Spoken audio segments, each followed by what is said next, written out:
สบายดีพี่น้องเมื่อสุขูสุคนเสาเขาก็ได้มากเลยพี่น้องเห็ดซ่านหักลูกหลานมาเสยย่อเสาซานเด้อพี่น้องเนื้อแป๊กซานบ้านมาจีดแล้วห้องซานแต่ว่าห้องบ้านทางปุ่นจักสิห้องวันใด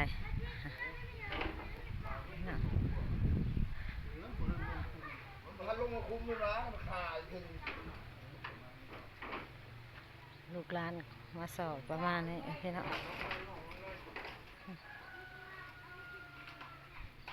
เสากองหน้าบ้านของพ่อแอร์เอาลงมาแต่ผาไปเลยแต่ผู้เห็ดเสาซานหักบึ้มเรื่องเลยเมื่อวานพี่น้องไม่จีไปบริถ่ายคลิปให้พี่ให้น้องเบิ่ง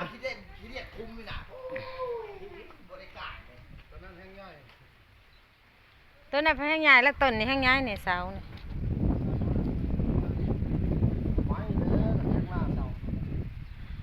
เอาไม้แทกหน้าเสาแล้วจังหูจักว่ามันกว้างมันหอมสำหรับเนาะ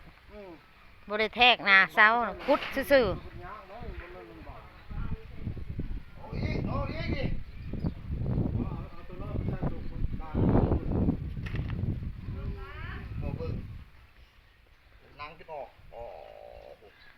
นั่งออกปะนั่งหลุนเลยนั่งกินเลิกปะตื่นใช่พอแอกะฮะก็มาหอดหวัง11 โมงนี่พี่น้องบ่ได้ขึ้นทุ่งเฮือนเลย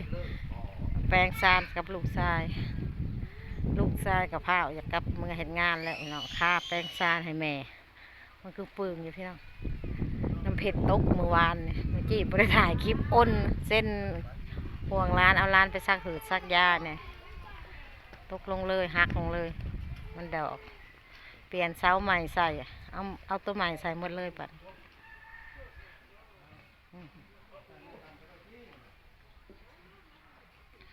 นักน้ำเนี่ยเอาน้ำใส่พุ้ยเนี่ยนักน้ำจักนักโคตรเสาดอกมันดอกเนี่ยล้มมาเสาเลยแทกหน้าเสาพอแล้วเอาอันน่ะไปแทกหน้าเสาแล้วจังคุดออกจังหูจักทางเทิงก็เอาล้านกิกา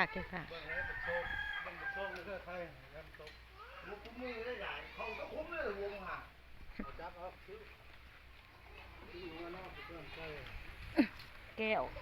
ไม่ใช่แก้วร้ายแท้ๆนั่นแก้วแตกเสานานต้นนี้แห้งใหญ่แล้วต้นนี้เอาใส่ทางกลางบ่ต้นนี้ขอกสุดพูดบ่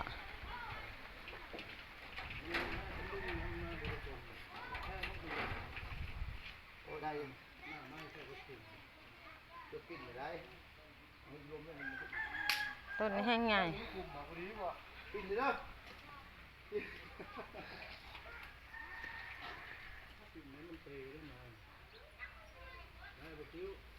ได้เลยพูดขยายออก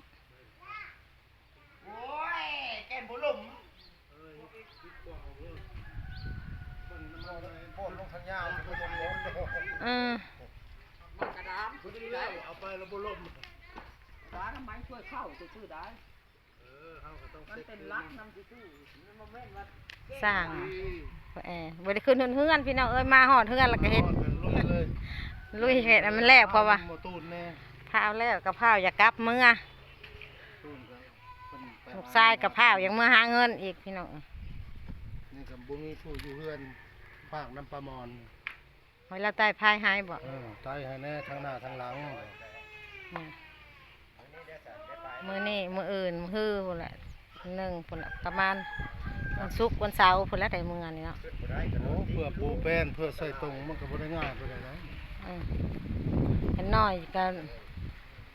งานเติมนี่ขึ้นแล้วใส่คางใส่ตรงแล้วปูแล้วค่อยสีเฮ็ดเดียวตูนหันเมื่อหาเงินก่อนคุดคุมเลย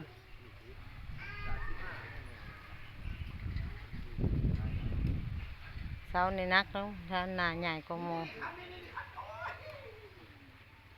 ผัดไผ่ค่ำรีผัดสีตาตีได้ขุดลงไปจะหายค่ำอยู่เนี่ยเห็นนั่นเลยขุดสีเลิกเลยเห็นหายค่ำสมบัติปูปลาเมียนหาย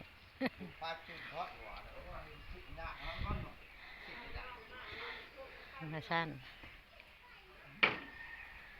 คือพวกเอาส่วนทำตัก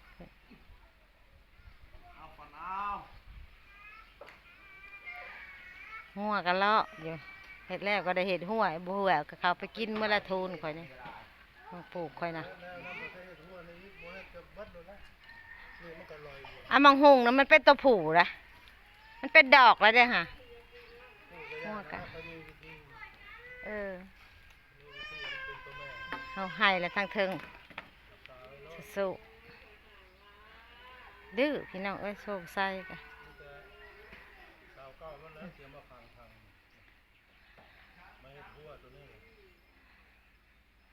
ก็เรียกว่าเสียไปเห็ดหัวตัวมันอันนั้นทางหล้างบ้านแล้วแห้งบ่มี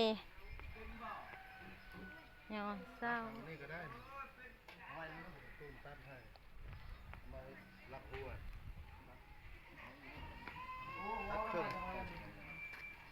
ตัดมาเห็ดกันเอาเมียนบัญญามพ้นเอาเมียนเห็ดข้านกายนั่นผู้เป็นเพียงหายแหละอยู่เทิงบ่หายแล้วมันหนักดักเอ๊ะนะ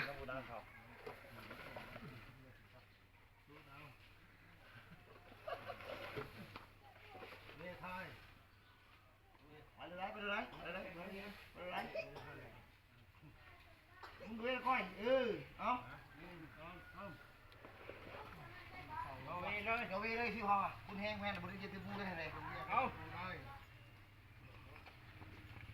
ตีพาการบุยากกันแล้ว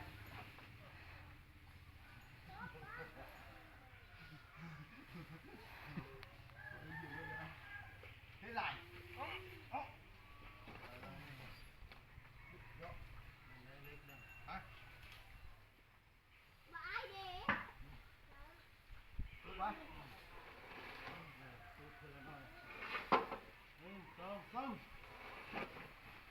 ดูดเอาหนักได้พี่น้องบอกแม่นมันบ่หนักได้4-5 คนหามบ่อยากขึ้นเลย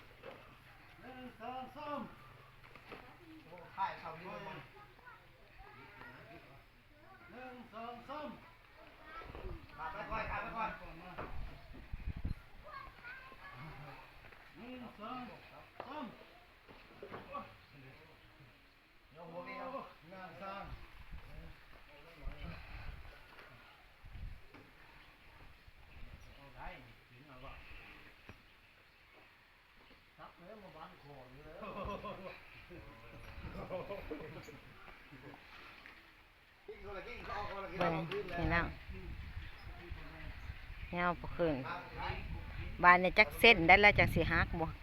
ทางเช้านี่สิบ่เปื่อยง่ายระดับ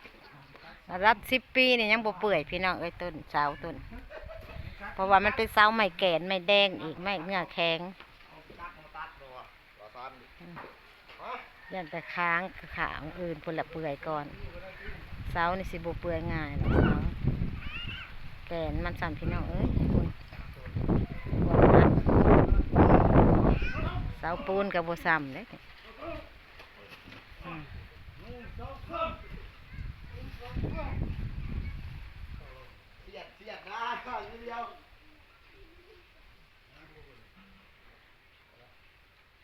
พักผ่อนก้อนเมื่อยเฮา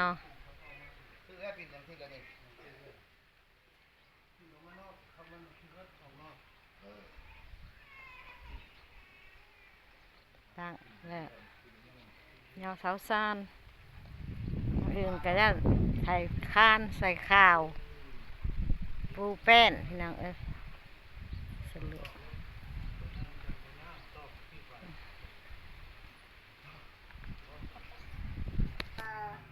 เนี่ย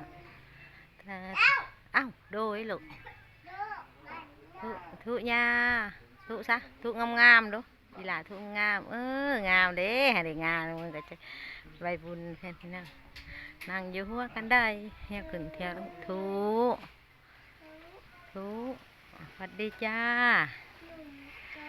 สบายดีพี่น้องสบายดีป้าลุง